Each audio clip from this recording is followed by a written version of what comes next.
2024 में कुल 5 ग्रहण पड़ने वाले हैं, जिसमें 15 दिन में 2 ग्रहण होंगे और जब जब ग्रहण पड़ेंगे तब तक तबाही आएगी। इस भविष्य मालिका में जो बातें बताई गई है वो सत्य साबित हुई है और जो भी आने वाला है वो भी आप लोग को समझ में आने लगेगा कि भविष्य मालिका कोई झूठ नहीं है। ये पंच सखाओं ने लिखा हुआ है 500 वर्ष पूर्व, जो आज सच साबित हो रही है। तो कृपा करके इसे झूठ ना समझे। और ये भविष्य मालिका आप सबको डराने के लिए नहीं है, बस आप लोगों में जागृति लाने के लिए है। और जब जब ग्रहण पड़ेगा तब तब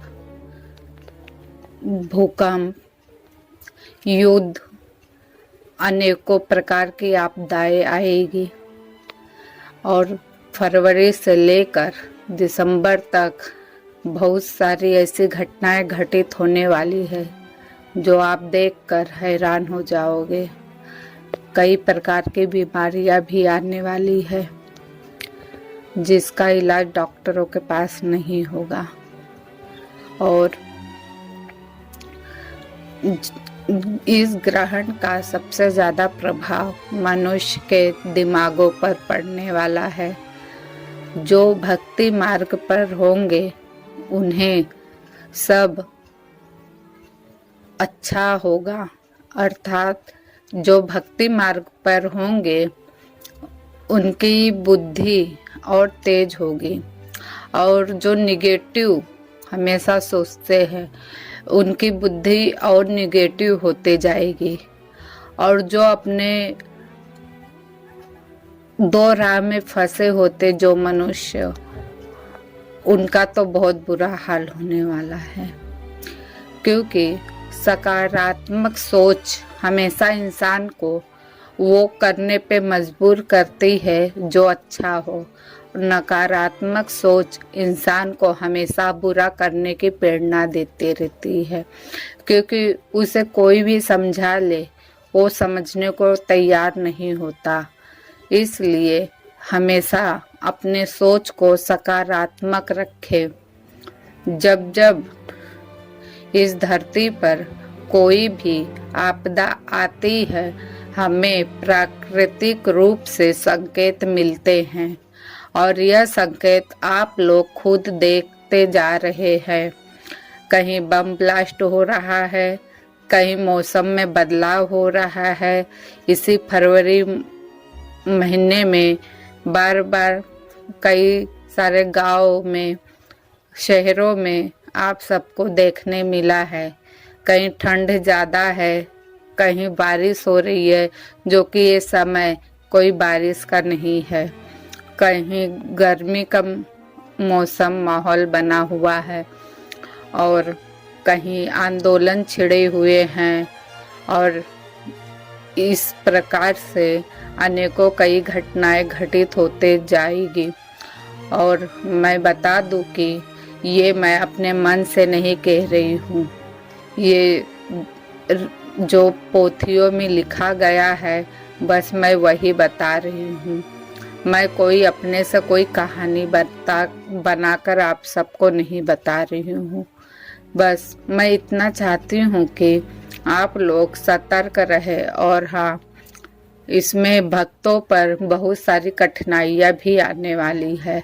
भक्त भी सतर्क रहे, क्योंकि भक्ति का मार्ग कभी आसान नहीं होता और सब मनुष्य अपने अपने जीवन में कुछ न कुछ उद्देश्य आते हैं इस धरती पर, क्योंकि ये मनुष्य का उद्देश्य इस धरती पर जब तक पूरा नहीं होता तब तक उससे कठिनाइयों का सामना करना पड़ता है।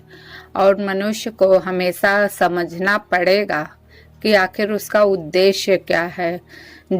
जो मनुष्य भक्ति मार्ग पर चल रहा है और आने वाले समय में उसका कल्याण होकर रहेगा।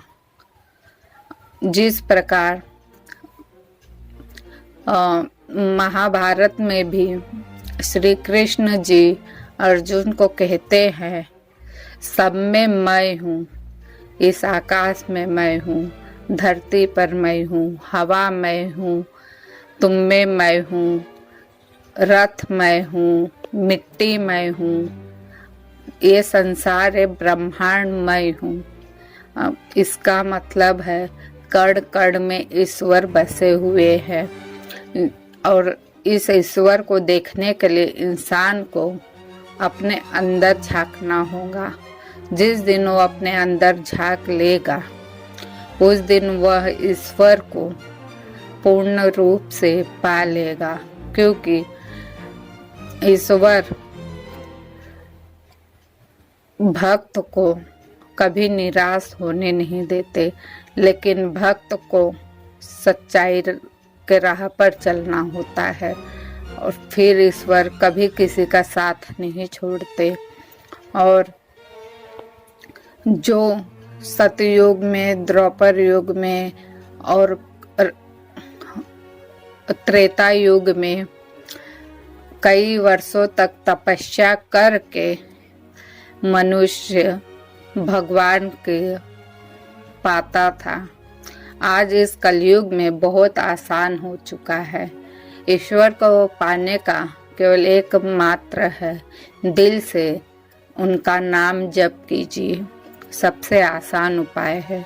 जिस दिन से आप दिल से बस नाम जप करते रहेंगे, मैं सत्य बात कह रही हूँ कि वही आपकी तपस्या होगी। और हाँ, अगर आप नाम जप कर रहे हैं तो आपको बुराई को छोड़ना होगा।